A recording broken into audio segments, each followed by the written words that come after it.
بسم اللہ الرحمن الرحیم۔ سب سے پہلے تو میں اس پروگرام کے جو آرگنائزر ہیں اور رضا ایجوکیشنل ٹرسٹ کے جو ذمہ داران ہیں ان کا شکر گزار ہوں، اور اس سے زیادہ میں ممنون ہوں اور شکر گزار ہوں اس بستی کے تمام ذمہ داروں کا اور ان فرزندوں کا جو آج اس تعلیم و تربیت کے پروگرام میں بیٹھ کر اپنے بڑوں کی بات کو سن رہے ہیں۔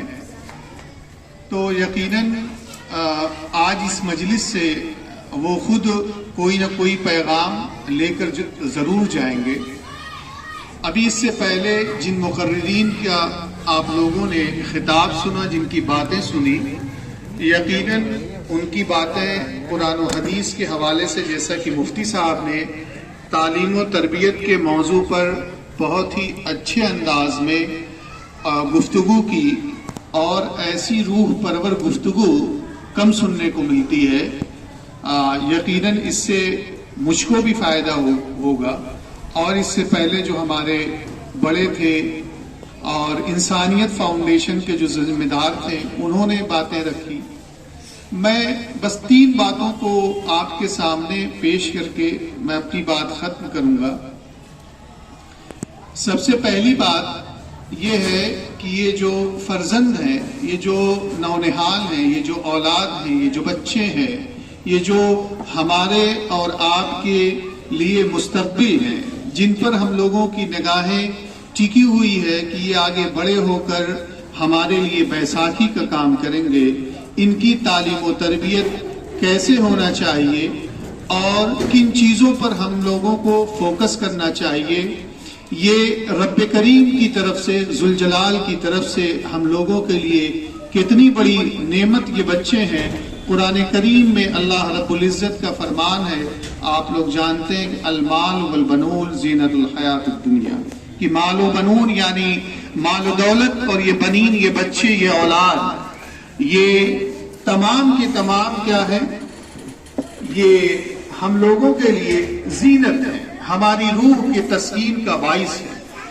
تو اب ان لوگوں پر ہم لوگوں کی ذمہ داری بھی یہ عائد ہوتی ہے کہ ہم ان لوگوں کی تعلیم کا نظام، تعلیم کا سسٹم، تعلیم کا کیا طریقہ کار اپنائیں جو ان کے لیے بھی اور ہمارے لیے بھی خوشائن ثابت ہو۔ اس کے بعد آتی ہے بات تربیت کی۔ تربیت کیسی ہونی چاہیے؟ تو 2 چیزیں بہت اہم ہیں۔ ہم یہ دیکھیں کہ ہم جس معاشرے میں، جس سوسائٹی میں رہتے ہیں، اس سوسائٹی میں ہمارا بچہ اگر صبح اور شام، دوپہر 24 گھنٹے زندگی گزارتا ہے تو وہ کن چیزوں پر اس کا فوکس ہوتا ہے؟ آخر سایہ جار جو درخت ہوتا ہے، سایہ دار درخت سے ہمیشہ ہم لوگوں کو راحت محسوس ہوتی ہے۔ تو آپ یہ دیکھیے کہ اس سے ہم، اس کی زندگی سے، اس کے شب و روز سے کتنا ہمارے اندر سکون و اطمینان حاصل ہوتا ہے۔ اس کے لیے ضروری ہے کہ ہم اس پر اپنی نگاہ، اپنی پورا فوکس اس کے اوپر کریں۔ مفتی صاحب نے قرآن و حدیث کے حوالے سے اور دوسری کتابوں کے حوالے سے تعلیم پر، تربیت پر بہت اچھی باتیں کی۔ اب آئیے میں اس کو ایک اور فلاسفر کے حوالے سے آپ کو بتاؤں کہ نیپولین کے پاس ایک والدہ نے اپنے بیٹے کو لے کے گئی اور ان سے کہا کہ آپ کو اس چھوٹے سے بچے کی، ہم چاہتے ہیں کہ آپ کی تربیت میں یہ رہے اور ایک کامیاب انسان بنے۔ انہوں نے پوچھا، اس فلاسفر نے پوچھا کہ اس کی عمر کتنی ہے؟ انہوں نے کہا کہ اس کی عمر 5 سال ہے۔ نیپولین نے کہا کہ اس کی عمر جو ہے اب تربیت کے لائق نہیں ہے، نکل گئی۔ انہوں نے کہا کیوں؟ کہہ رہے کہ 5 سال کی جو عمر ہوتی ہے، بچہ اپنے والدین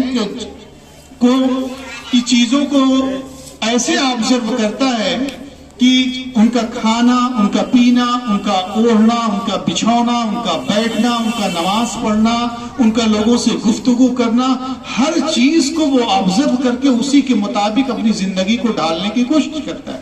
جیسے کہ آپ جب مسجد میں اپنے بچے کو لے کے جاتے ہیں تو آپ دیکھیے کہ جس طریقے سے سجدہ، رکوع، اتحیات، سلام، تمام چیزیں آپ کو کرتے ہیں اسی طریقے سے وہ بچہ کرنے کی کوشش کرتا ہے.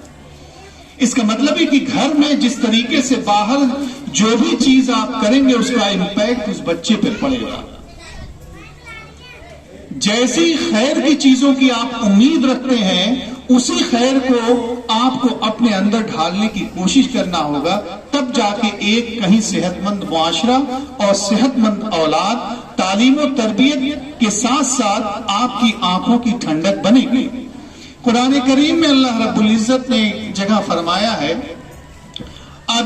ہم تمام لوگ چاہتے ہیں کہ ہم اپنی اولاد سے بڑی راحت محسوس کریں. آپ یہ دیکھیے کہ آپ اپنی اولاد کو اس دنیا میں لانے کے لیے آپ کی کوشش, آپ کی جدوجہد, آپ کی دعائیں, آپ کی پسینے خون پسینے کی دولت کا انبار لگا کر صرف آپ یہ چاہتے ہیں کہ آپ کا بیٹا ایک کامیاب انسان بن جائے, جس کی کامیابی آپ کی آنکھوں کی ٹھنڈک, آپ کے گھر والوں کے لیے ٹھنڈک کا ذریعہ ہو, معاشرے کے لیے ہو, سماج کے لیے ہو, ملک کے لیے ہو, آپ کے رشتہ داروں کے لیے ہو. لیکن وہی بچہ جب ٹریک سے ہٹ جاتا ہے, جب وہ اپنا راستہ بدل دیتا ہے, جب آپ کی برائیوں کا امپیکٹ اس کے اوپر پڑنا شروع ہو جاتا ہے, تو آپ کیا کہتے ہیں کہ کاش کی یہ دنیا میں اس کا وجود ہی نہ ہوتا, ہمیں کم سے کم یہ دن تو نہ دیکھنا پڑتا ہے کہ اس کی تربیت کی ذمہ داری والدین پر ہے. آپ جو کچھ بھی کریں گے اس کا سیدھا اثر اس بچے پر پڑے گا.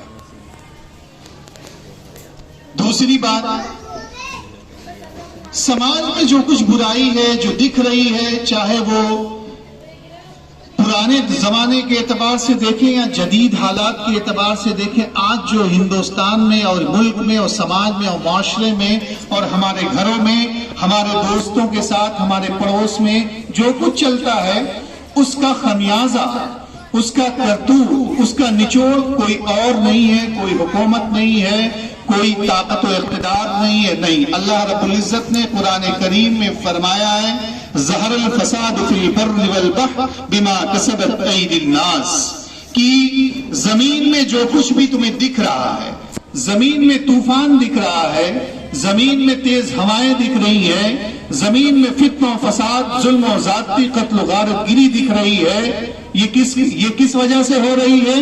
یہ تمہارے ہاتھوں کے, یہ گاڑے ہاتھوں کی کمائیاں ہیں. تمہارے ہاتھ جو ہیں, جیسا تم کرو گے اس کا اثر ویسا ہی ہوگا. سمندری طوفان اٹھ رہا ہے, پوری بستیوں کو کھنڈر میں تبدیل کر دے رہا ہے. کیا؟ بما کسبت ایدی الناس, یہ لوگوں کے ہاتھوں کی گاڑی کمائیاں ہیں. ہمارے گھر کے بغل میں مسجد ہے, نماز اذان ہوتی ہے, مؤذن اذان دیتا ہے کہ آؤ حی علی الصلاۃ حی علی الفلاح, نماز سے آؤ, کامیابی کی ضمانت اس مسجد سے, منبر و محراب سے اللہ رب العزت نے وعدہ کیا ہے. لیکن یہ مسجدیں ویران رہتی ہیں. ہمیں اس کا اندازہ نہیں ہوتا ہے کہ صبح کا مؤذن جب کہتا ہے کہ آؤ کامیابی کی طرف, پکار کر کہتا ہے, لیکن ہم خواب خرگوش میں سوئے رہتے ہیں اور صبح کو اٹھتے ہیں اور سوچتے ہیں کہ ہمارے ہاتھ, ہمارے گھر میں طرح کی چیزیں مہیا ہو, ہمارے پاس اے سی ہو, جنریٹر ہو, کولر ہو, تمام عیش و عشرت کی تمام زندگی کے سامان آپ کے پاس مہیا ہو. کیسے ہو سکتا ہے؟ اللہ رب العزت نے قرآن کریم میں فرمایا, کیا فرمایا کہ وَمَنْ أَعْرَضَ عَنْ ذِكْرِي فَإِنَّ لَهُ مَعِيشَةً ضَنْكًا, کہ اگر تم میرے حکم سے روگردانی کر دو گے, اگر ہم نے جو کچھ بھی تمہیں اس روئے زمین پر دے کر بھیجا ہے, اگر تم اس سے روگردانی اور منہ پھیر لو گے, قرآن کریم ہے اس کو پڑھو گے نہیں, اللہ کے رسول کی سیرت ہے اس پر تم اس کے مطابق زندگی نہیں گزارو گے, تو ہم تمہاری معیشت کو سیز کر دیں گے. معیشت اکنامی, معیشت روزگار, معیشت کھانا پینا, روزمرہ کی عیش و عشرت کی تمام زندگیاں کے راستے کو ہم تمہارے مسدود کر دیں گے. تم چاہو گے بھی تو نہیں کھلے گا. اب ہم یہ دیکھیں کہ ہماری زندگی کیا قرآن کریم کے مطابق ہے, کیا رسول اللہ صلی اللہ علیہ وسلم کے طریقے زندگی کے مطابق ہے, کیا صحابہ کی زندگی کے طریقے کے مطابق ہے.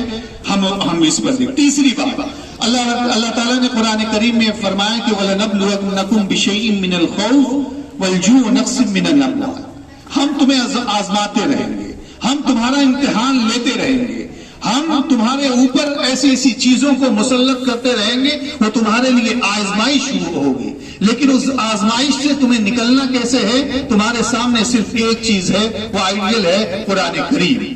قرآن کریم میں اگر تم کامیاب انسان بننا چاہتے ہو تو قرآن کریم کو پڑھو۔ تم ایک اچھے دانشور بننا چاہتے ہو، قرآن کریم کو پڑھو۔ اچھے سائنٹسٹ بننا چاہتے ہو، قرآن نے سائنس اور جغرافی اور ہسٹری کی پوری چیزوں کو قرآن نے اپنے اندر محفوظ کر کے رکھا ہے، اور رہتی دنیا تک کے لیے جتنے بھی انقلابات آئیں گے، اگر آپ چاہتے ہیں کہ اس چیز میں حل تلاش کرنا ہے تو قرآن ہمارے سامنے۔ ہم نے قرآن کریم کو چھوڑ دیا، اللہ رب العزت نے ظلم و زیادتی کے پہاڑ ہمارے اوپر ڈھا دیے، اور ہم نکلنے کی کوشش کر رہے ہیں لیکن نکل نہیں پا رہے ہیں۔ ہمارے لیے صرف دو راستے ہیں، ایک یہ ہے کہ قرآن کو مضبوطی کے ساتھ پکڑ لیں تو یہ جو نونہالان قوم ہے یہ ہماری آنکھوں کی ٹھنڈک بنیں گے۔ اگر ہم رسول اللہ صلی اللہ تعالی علیہ وسلم کی سنت کو مضبوطی کے ساتھ پکڑ لیں تو انشاءاللہ رحمان دنیا و آخرت ہماری سنور جائے گی۔ وما علینا الا البلاغ۔ السلام علیکم۔